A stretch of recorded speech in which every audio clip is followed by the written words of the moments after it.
Le chiffre de la semaine, tout d'abord, il nous vient de la CCI Nord-de-France. 80% des commerçants seraient déçus par les soldes d'hiver. C'est ce que révèle une enquête de la CCI. Les résultats des soldes d'hiver 2016 sont inférieurs à ceux de l'année dernière, avec une diminution de la fréquentation des magasins pour 60% des commerçants. En revanche, les ventes privées, elles, organisées par 42% des commerçants de la région, affichent un bilan satisfaisant pour 70% d'entre eux. Il vous reste très peu de temps pour profiter de ces soldes qui se terminent ce soir.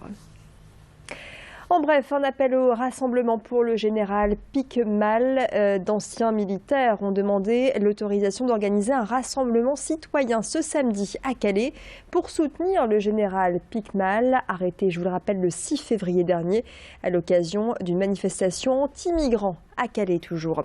Ce dernier doit comparaître le 12 mai prochain et la préfecture n'a pas encore donné son autorisation quant à la tenue de ce rassemblement.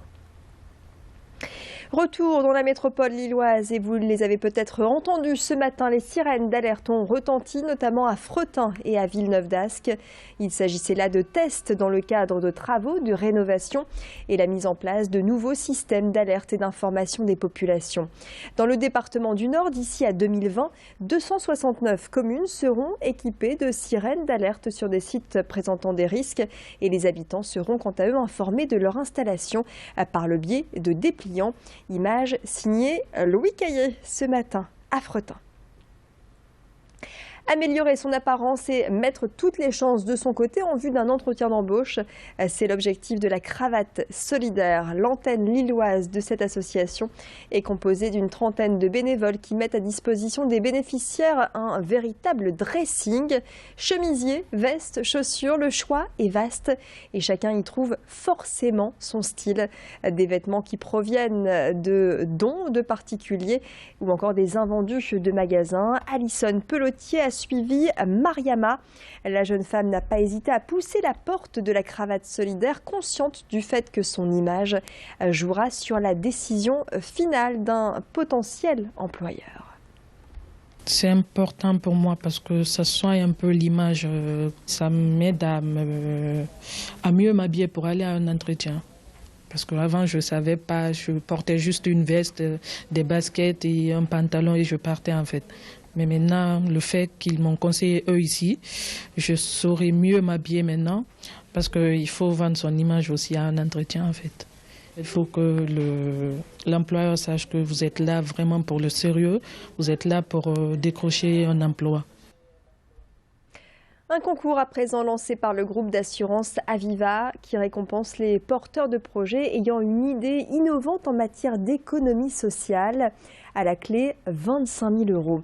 Ce concours, 3 nordistes y participent. Ils sont à l'origine du concept Mon étagère. Le principe, une boutique dans laquelle il est possible de louer des étagères. Sur celle-ci, des objets d'occasion proposés à la vente, histoire de leur offrir une seconde vie. La différence avec un dépôt-vente, eh bien, la boutique ne prend pas de commission sur les ventes. Seule la location de l'étagère est prise en compte. Les 3 instigateurs du concept espèrent ainsi remporter le concours pour concrétiser leur idée à caractère social et écolo. Céline Huret a rencontré Olivier, l'un des fondateurs de Mon étagère. Il y a une dimension écologique, il y a une dimension protection de l'environnement. Pourquoi ? Parce qu'on a tendance à jeter l'ensemble des produits, objets qu'on n'a plus envie, qu'on a dans son grenier, dans sa cave. On les jette, on les laisse traîner, voilà.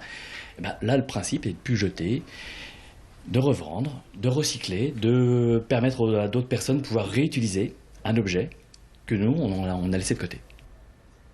Et puis jonglage, monocycle, diabolo ou encore assiette chinoise, autant d'activités proposées par l'école du cirque de l'Homme pendant ses vacances scolaires. Ces stages sont destinés aux enfants dès l'âge de 5 ans et les plus aguerris pourront même s'essayer au trapèze ou encore aux équilibres portés pyramide. Dans cette école située juste derrière le complexe cinématographique de l'Homme, les arts du cirque sont accessibles dès le plus jeune âge et les stages sont encadrés par l'association Vous trouvez ça drôle. Christian Florian Amirault en est le vice-président et il nous en dit un peu plus sur ses activités pendant les vacances scolaires au micro de Louis Caillé. Ce qui se passe, c'est qu'on a tellement de demandes qu'on a ouvert en plus ces sages vacances, ce qui leur permet de savoir s'ils ont envie vraiment de le faire.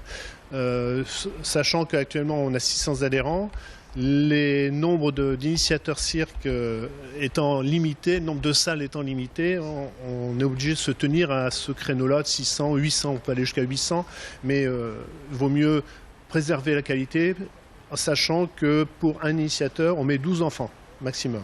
Après, il faut qu'on double, dans ce cas-là, il faut augmenter le nombre d'enfants aussi. Donc voilà, mais les salles sont là, les chapiteaux sont là.